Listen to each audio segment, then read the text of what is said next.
Hey guys, welcome back. இன்றைக்கி ஒரு சூப்பரான டிஷ், அதாவது நம்ம இந்த நார்த் இந்தியன் சைடெல்லாம் வந்து ஒரு பொட்டேட்டோ மசால் பண்ணுவாங்க. இந்த நம்ம சப்பாத்தி அப்புறம் பூரி அந்த மாதிரிக்கு. ஸோ அதுக்கு வந்து நம்ம என்ன பண்ண போகிறோம் அப்படின்னா, கொஞ்சம் ஆயில் ஊற்றி கடுகு போட்டுட்டு வெங்காயம், பச்சை மிளகாய், கருவேப்பிலை, கொஞ்சம் மஞ்சள் பொடி போட்டு நல்லா வந்து ஃப்ரை பண்ணிவிட்டு, அது கூட வந்து பார்த்திங்க அப்படின்னா தக்காளி, அது ஒரு 2 தக்காளி எடுத்து அதையும் போட்டு நல்லா வந்து மிக்ஸ் பண்ணிக்கோங்க. இந்த மசால் வந்து பார்த்திங்க அப்படின்னா உங்களுக்கு இட்லி, தோசை, பூரி, சப்பாத்தி எல்லாத்துக்குமே சூப்பராக இருக்கும்.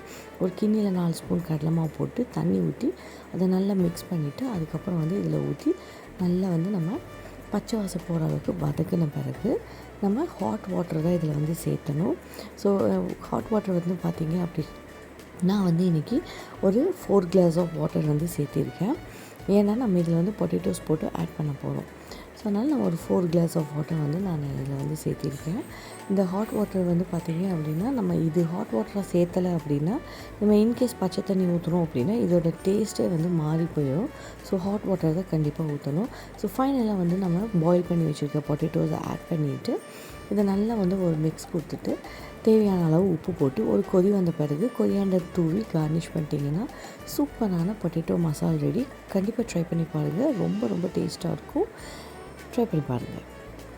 சாபுதானா வடை, இது வந்து பார்த்திங்கன்னா ஜவ்வரிசி வடை. இதுக்கு ஜவ்வரிசியை நம்ம தண்ணி ஊற்றி ஒரு 15 to 20 மினிட்ஸ் ஊற வச்சுட்டு அதை ஸ்ட்ரெயின் பண்ணிவிட்டு இது கூட வெங்காயம், கொத்தமல்லி, வேக வச்ச உருளைக்கிழங்கு, அப்புறம் ரெட் சில்லி பவுடர், உப்பு இதெல்லாம் போட்டு நல்லா மிக்ஸ் பண்ணிவிட்டு வடை ஷேப்பில் நம்ம ரவுண்டாக வந்து இதை தட்டி டீப் ஃப்ரை பண்ணி எடுக்கணும். இதுக்கு வந்து பார்த்திங்க அப்படின்னா கொரியாண்டர், அதாவது கொத்தமல்லி சட்னி, இல்லைனா வந்து கார சட்னி, இல்லை எதுவுமே வேண்டாம் அப்படின்னா நீங்கள் வந்து டொமேட்டோ கெச்சப் கூட நீங்கள் யூஸ் பண்ணிக்கலாம். இது வந்து சூப்பராக இருக்கும் அண்ட் ஹெல்தி கூட. இப்படி வந்து நீங்கள் டீப் ஃப்ரை பண்ண வேண்டாம் அப்படின்னு நீங்கள் நினச்சிங்கன்னா நீங்கள் தவா ஃப்ரை பண்ணிக்கலாம். அதாவது நம்ம தோசைக்கல்லில் லைட்டாக வந்து ஆயில் ஊற்றி ஒரு 1/2 ஸ்பூன் ஆயில் ஊற்றி அது மேலே வடை வச்சு கொஞ்சம் மூடி வச்சு அதுக்கப்புறம் எடுக்கணும். ஸோ அப்போ வந்து உங்களுக்கு பார்த்திங்கன்னா சூப்பராக வந்து வடை ரெடி ஆகிடும். ஸோ கிறிஸ்பியான ஜவ்வரிசி வடை இல்லைன்னா சாபுதானா வடை சூப்பர் அண்ட் டேஸ்டியாக இருக்கும். குழந்தைகளுக்கு ரொம்ப பிடிக்கும். லீவ் டைம் வந்து இதை ஸ்நாக்ஸாக பண்ணி கொடுங்க. ஸோ ரொம்ப ரொம்ப விரும்பி சாப்பிடுவாங்க. கண்டிப்பாக ட்ரை பண்ணி பாருங்கள். நெக்ஸ்ட் நம்ம பண்ண போகிறது கடலை ஃப்ரை. இந்த கடலை வந்து பார்த்திங்க அப்படின்னா பச்சையாக கடலை வாங்கி நம்ம லைட்டாக வந்து கீ ஊற்றி அதை வந்து நம்ம ஃப்ரை பண்ணணும். ஒரு 2 ஸ்பூன் கீ மட்டும் ஊற்றினீங்கன்னா போதும். இல்லை நம்ம ஆர்டினரி வெஜிடபிள் ஆயிலில் கூட நம்ம இந்த மாதிரி பண்ணிக்கலாம். குழந்தைங்களுக்கு வந்து பார்த்திங்க அப்படின்னா ஸ்நாக்ஸ் டைம் கண்ட சிப்ஸ் வாங்கி தரதுக்கு பதிலாக இந்த மாதிரி நம்ம கடலையை ஃப்ரை பண்ணி வச்சிடலாம். ஸோ இந்த மாதிரி வந்து ஒரு 10-15 பல் பூண்டு எடுத்து நல்லா இடித்து வச்சுக்கோங்க. பூண்டு ஏன் நம்ம போடுறோம் அப்படின்னா கடலை வந்து கொஞ்சம் கேஸ்ட்ரிக் ப்ராப்ளமாக இருக்கும், டைஜஷன் வந்து கொஞ்சம் கஷ்டமாக இருக்கும். ஸோ அதுக்கு பதில் நம்ம இந்த கார்லிக்கை யூஸ் பண்ணும்போது டைஜஷன் வந்து ரொம்ப ஈஸியாக இருக்கும். அதே மாதிரி வந்து பார்த்திங்கன்னா டேஸ்ட் வந்து நல்லா என்ஹான்ஸ் பண்ணி கொடுக்கும். ஸோ அந்த அளவுக்கு வந்துட்டு உங்களுக்கு வந்து சூப்பராக இருக்கும். இதுக்கு வந்து கார்னிஷிங் வந்து பார்த்திங்க அப்படின்னா ஒரு மிக்ஸி ஜாரில் உப்பு, ரெட் சில்லி பவுடர் அண்டு கொஞ்சமாக சுகரு, இந்த 3 மிக்சியில் போட்டு நல்லா கொஞ்சம் நைஸாக அரைச்சிட்டு நம்ம இந்த கடலை ஃப்ரை பண்ணி வச்சுருக்கோம் இல்லைங்களா, அதில் போட்டு நல்லா மிக்ஸ் பண்ணி வச்சுருங்க. ஸோ இதை வந்து நம்ம சாப்பிடும்போது சூப்பர் டேஸ்ட்டாக இருக்கும். கண்டிப்பாக ட்ரை பண்ணி பாருங்கள். இதை வந்து நீங்கள் ஒன் வீக் வந்து நம்ம ஏர்டைட் கண்டெய்னரில் போட்டு ஸ்டோர் பண்ணி வச்சுக்கலாம். நீங்கள் வந்து இதை வந்து லன்ச் பாக்ஸ், அதாவது ஸ்நாக்ஸுக்கு கூட ஸ்கூலுக்கு கொடுத்து அனுப்பலாம். ஸோ ரொம்ப ரொம்ப டேஸ்ட்டானது, குழந்தைகளுக்கு ரொம்ப பிடிக்கும். காரமும் வந்து அவ்வளோக்கா இருக்காது.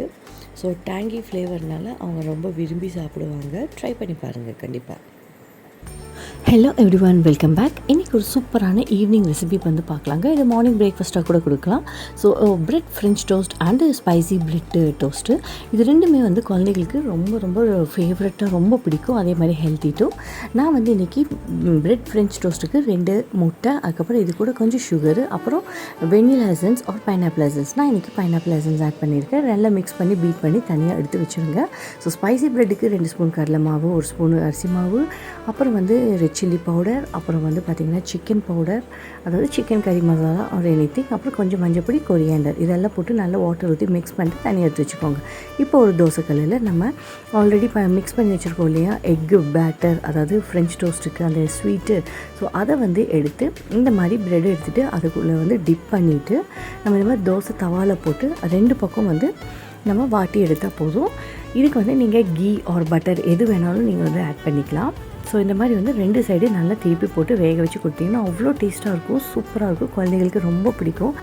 ஸ்பைசி ப்ரெட்டும் அதே மாதிரி தான். நம்ம மிக்ஸ் பண்ணியிருக்க பேட்டரில் இந்த மாதிரி வந்து நம்ம ப்ரெட்டை டிப் பண்ணி 2 சைடும் வந்து போட்டு திருப்பி எடுத்துட்டோம் அப்படின்னா ஸ்பைசி ப்ரெட்டும் ரெடி. ஸோ கண்டிப்பாக ட்ரை பண்ணி பாருங்கள். See you on the next video. Bye.